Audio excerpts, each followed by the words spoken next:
Bonjour tout le monde. Aujourd'hui, je vais vous parler d'un jeu qui a été créé par Ninja Theory, une compagnie en fait qui a été beaucoup connue pour sa série Devil May Cry ou son jeu Hellblade: Senua's Sacrifice, le jeu dont je vais vous parler aujourd'hui. Hellblade, c'est un jeu vraiment très différent des autres.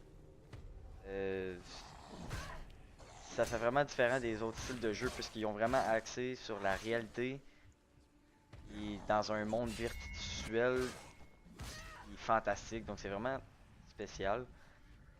Euh, Ils ont utilisé l'engin de jeu Unreal Engine, puis ils ont vraiment poussé pour rendre les graphiques puis la maniabilité du jeu vraiment impressionnante. Puis c'est vraiment un jeu qui est facile à jouer.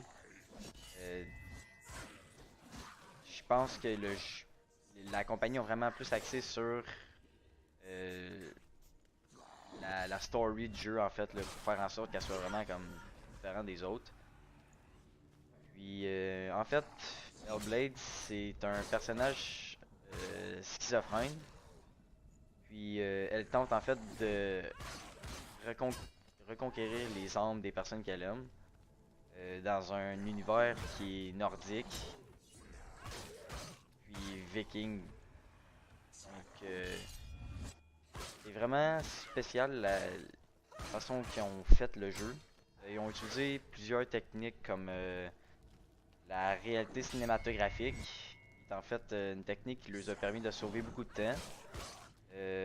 Dans le fond, ça consiste à mettre des sensors puis beaucoup de caméras sur le personnage, qui est en fait un humain qui joue le rôle de Hellblade.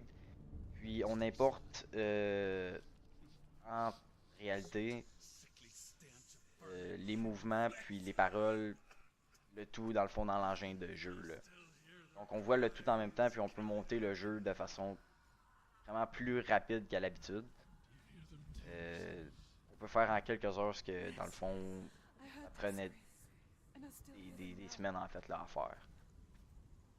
Euh, Côté production, il y a deux artistes vraiment qui ont fait beaucoup de sketchs pour le jeu, qui sont Alessandro Taini puis Marc Molnar. Ces deux artistes-là, en fait, ces deux artistes que j'ai bien aimés, puisque ils ont vraiment fait un art qui est beaucoup détaillé, beaucoup axé sur les jeux de couleurs. Puis c'est tout un monde. Ils font beaucoup de l'art sur le monde fantastique en fait. Donc c'est vraiment différent des autres artistes. Puis c'est vraiment quelque chose que je trouve intéressant, là.